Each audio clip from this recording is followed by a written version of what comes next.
Alô, Manuel? Oi, eu vou abrir o portão aí. Beleza.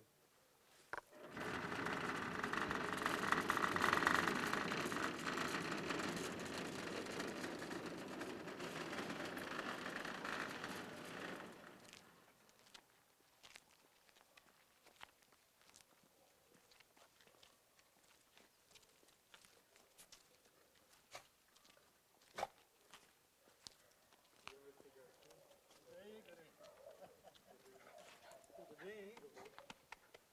Beleza, beleza. Pessoal, aí se puder conversa. Ah, tá. Olá, pessoal. Tudo bem? Que prazer em tê-los aqui em casa. Sejam bem-vindos, hein? Pode entrar, gente. Fique à vontade.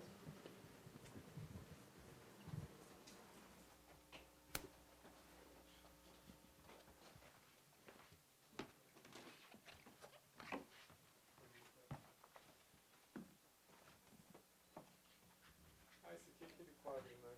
Da década de 70. Do São Etílio. quadros de que lembram a minha passagem pela América Latina, né?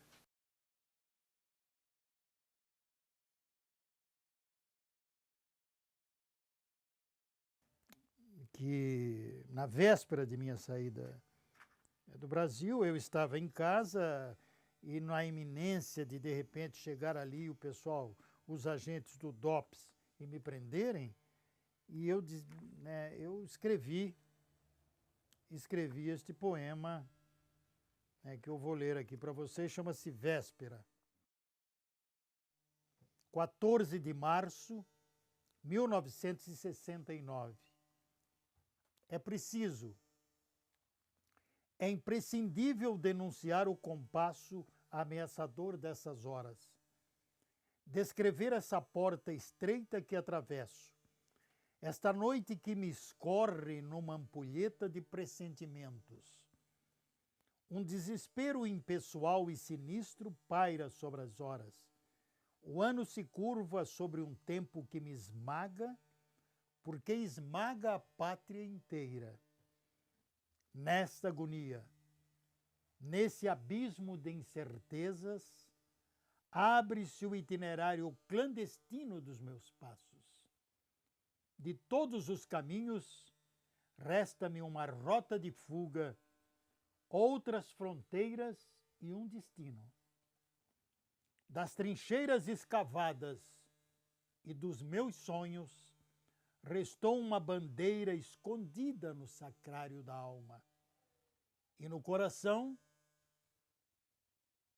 um passaporte chamado liberdade. Ah, realmente, é o pânico que você está sentindo, né? Era o pânico que eu estava sentindo aquela noite, de imaginar que eles pudessem chegar ali e me levar, porque naqueles dias, Vinícius, as pessoas estavam simplesmente desaparecendo. Alguns não apareceram nunca mais. Então era realmente algo,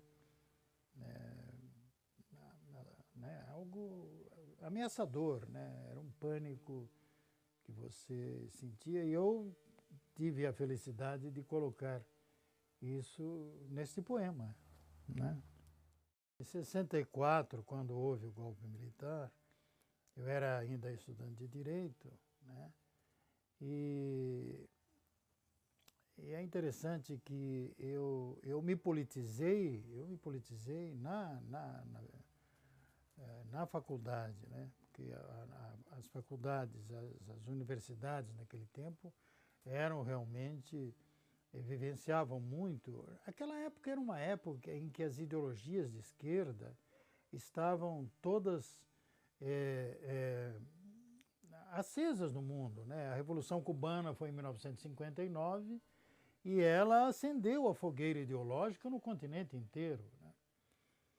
E quando houve o golpe de 64, até aquela época, a minha poesia era uma poesia descomprometida, mas o processo histórico obrigou a gente a tomar uma posição, mesmo como intelectual, né? E foi a partir daí que eu comecei a dar um caráter político aos meus versos. Em 1965 teve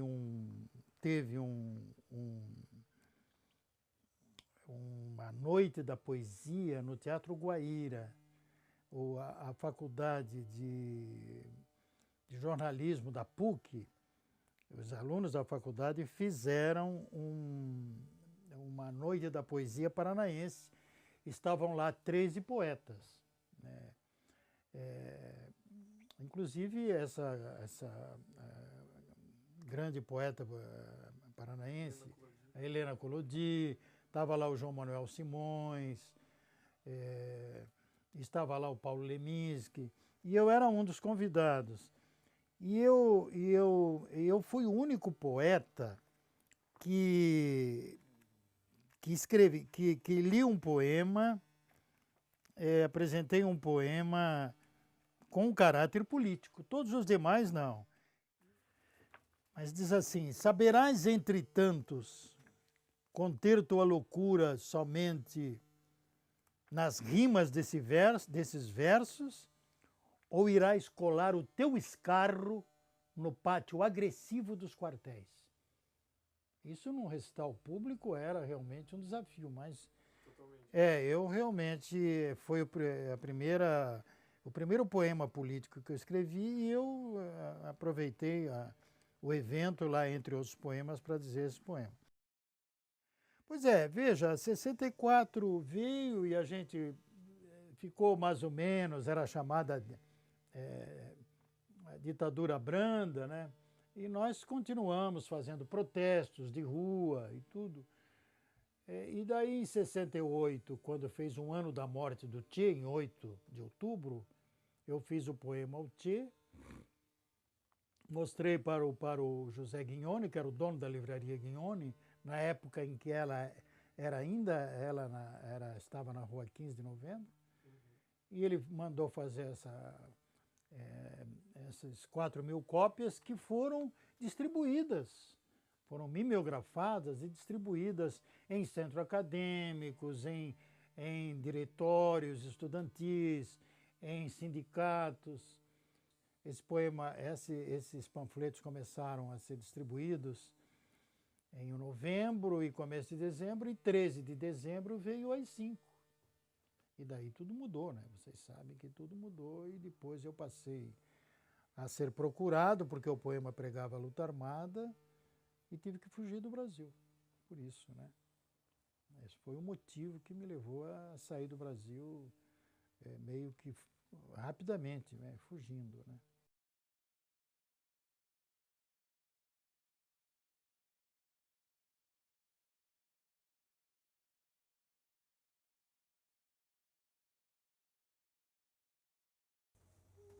Eu, quando saí do Brasil, eu fui daqui e atravessei o Paraguai, a Argentina, e cheguei no Chile. Eu fiquei um período no Chile, inclusive no Chile eu viajei para o sul para conhecer lá a vida dos índios araucanos, e depois eu volto para Santiago e escuto, leio nos jornais, Voltaremos às Montanhas, que é o Inti Peredo, que havia escapado da guerrilha do Che. Ele conseguiu escapar, foi para Cuba e estava voltando agora, né, 2 anos depois, para refazer a guerrilha na Bolívia. E eu pensei, pois é, e o que eu estou fazendo aqui no Chile? A maioria dos exilados estavam lá, alguns trabalhando em organismos internacionais, como a CEPAL, outros dando aula na universidade. Enfim, estavam todos realmente mais ou menos encaminhados, mas né, o interesse deles era realmente ficar no Chile, porque o Chile estava realmente passando por transformações ideológicas interessantes, né? Logo depois, 1 ano depois, o socialismo iria vencer democraticamente as eleições e Allende iria subir ao poder. Então, o pessoal estava... O Chile era, naquela época, uma terra prometida para os refugiados do continente, de muitos países que estavam com problemas. Pois bem, mas eu digo, não, eu vou para a Bolívia. Eu queria entrar na guerrilha. Eu cheguei na Bolívia em setembro, né, de 69, e uma semana depois o Inti Peredo foi assassinado em La Paz. E daí tudo mudou. A própria organização se desfez e tal. E daí eu tive que mudar os meus planos. E daí me convenceram que eu era mais importante como poeta do que como guerrilheiro, que eu devia correr a América e cantar tudo o que estava acontecendo naquela época. Porque a América era uma trincheira só, aberta, né? Desde daqui do Uruguai, onde os Tupamaros estavam realmente estruturando a sua grande organização, até o México. Era uma trincheira de luta contra as oligarquias agrárias, contra as burguesias urbanas, que defendiam apenas seus interesses, seus privilégios, e o imperialismo norte-americano, que estava aqui realmente comandando tudo isso, e as ditaduras começavam a surgir na América Latina com a repressão. Então, que eu devia cantar tudo isso. E foi isso que eu fiz.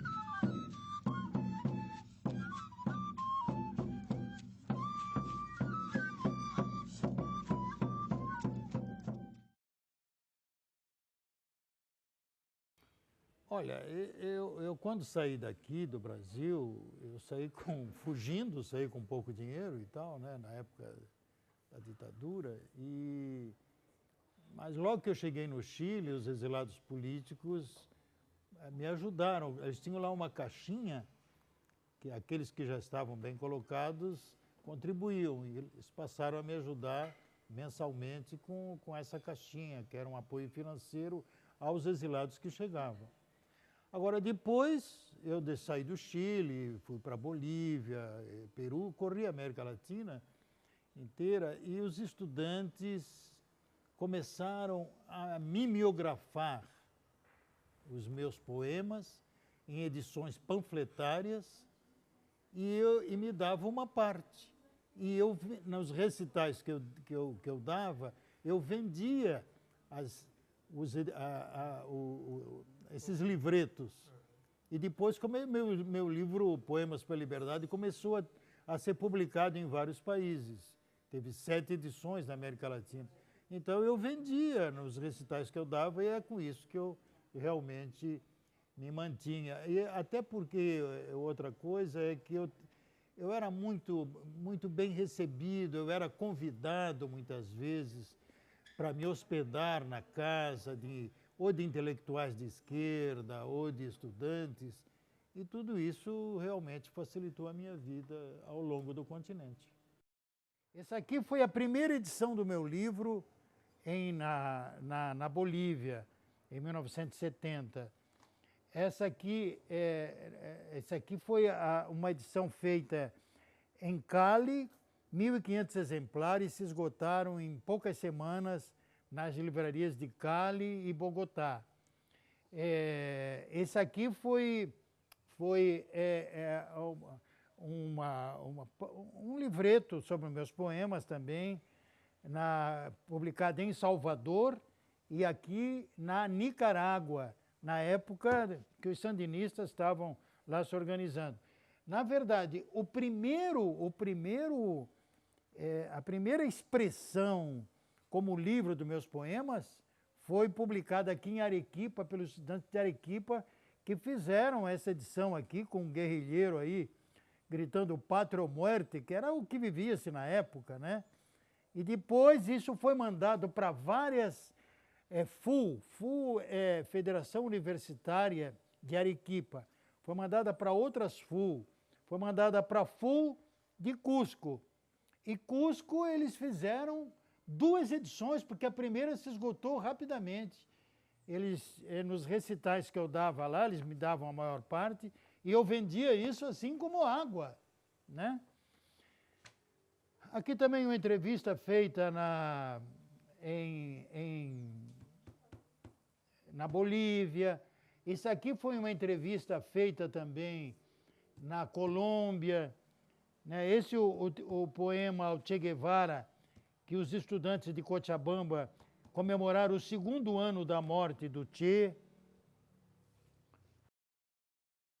Se nós tivéssemos que pintar uma imagem da América Latina daqueles anos, você teria que fazê-lo com as cores desbotadas do subdesenvolvimento, reflexo de uma economia incipiente e primária, baseado na agricultura e na mineração, reflexo dos índices alarmantes de pobreza, né?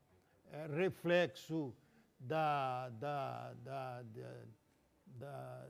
estabilidade social e da repressão que crescia assustadoramente, né, nas ditaduras que comandavam o poder no continente. Então, eu, no caso, um caminhante, né, ao longo de todos esses caminhos e diante de uma história de 500 anos, o que me impressionou? 2 fenômenos me impressionaram. Primeiro foi justamente, como eu já adiantei, a movimentação da juventude, né? Na sua luta contra o latifúndio, contra a exploração do trabalho, contra a violência política, né? Contra as ditaduras, contra o imperialismo. E outro era a condição do indígena, a condição milenar, secular, digamos assim, do indígena explorado, esquecido, né, do indígena expulso das suas terras em todo o continente. Então eram 2 imagens muito tristes, quer dizer, essa do indígena muito triste, e a outra da luta da juventude, né, em busca de um mundo de uma sociedade mais justa e libertária. Eu voltei para o Brasil numa época, talvez uma das épocas mais cruéis da ditadura, né? Era a época da guerrilha do Araguaia e a repressão, né, no governo do Carrasco Médici tinha chegado aos níveis mais altos de crueldade, né, na prática da tortura, dos assassinatos, né?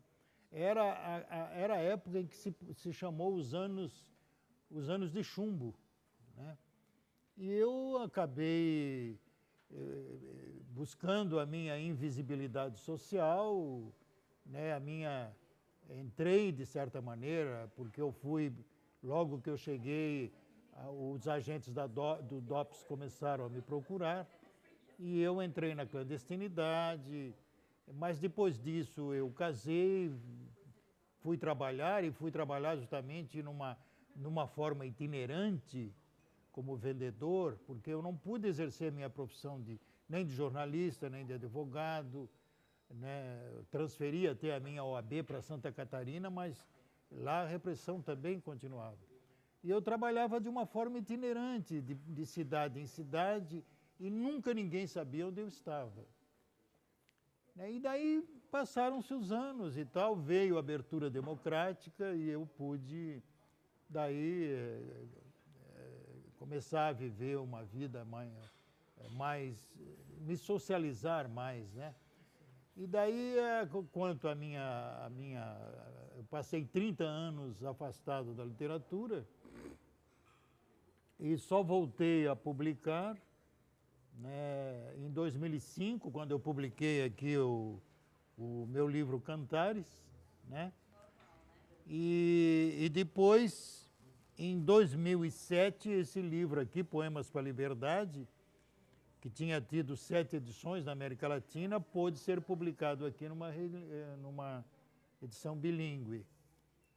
E anos depois eu resolvi escrever a minha história dos anos que eu passei na América Latina, que saiu esse livro aqui, de 912 páginas, em que conta toda a minha trajetória ao longo dos anos que eu passei no alto exílio na América Latina, né?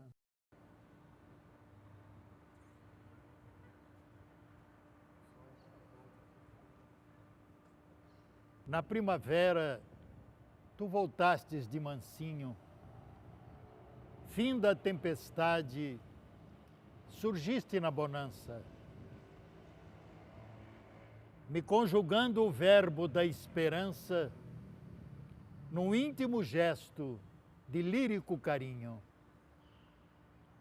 Tu foste o meu fuzil, o meu canto guerreiro, a voz peregrina acesa no meu peito. Ensina-me a cantar agora de outro jeito, para entoar amor e paz ao mundo inteiro.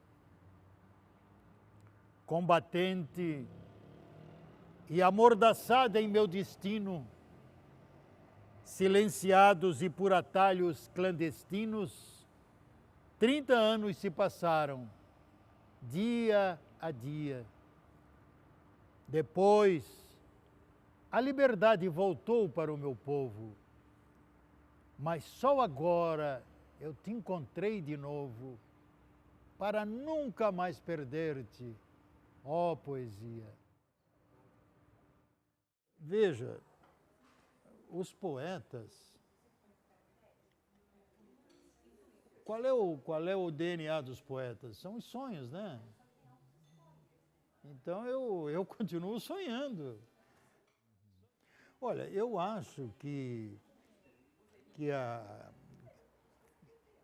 nossa existência é uma busca constante, é uma busca e um reencontro com a vida, consigo mesmo, né? E todo aquele que tem uma consciência crítica, ele sempre cresce, amadurece, né, no contato com o meio em que ele vive, com o tempo em que ele atua, né? E por isso a gente muda. Todo cambia, né? Todo muda, como diz a Mercedes Sosa nos versos daquele poeta, compositor chileno, Júlio Navarro, né? Todo cambia. É uma música belíssima essa. E eu também mudei. Eu, quando cheguei na Bolívia, em setembro de 69, eu queria ser guerrilheiro, né? Mas hoje eu não acho que é pelas armas que se deve mudar o mundo. Eu fui compreendendo que nem mesmo as mais belas ideologias e nem as grandes religiões conseguiram mudar o homem de fora para dentro. Eu acho que a gente muda de dentro para fora. Eu acho que as grandes chagas ainda da alma humana é o orgulho e o egoísmo. Eu acho que a grande mudança que o ser humano pode fazer é transformar o orgulho em humildade e o egoísmo em amor.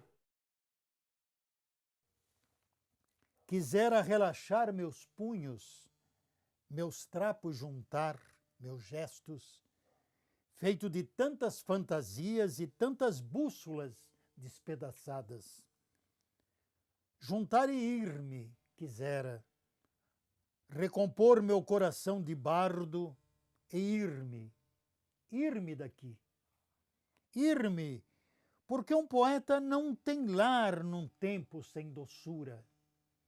Porque é demasiado amargo cantar tantos desenganos, ver tanta dor coagulada na face dos homens.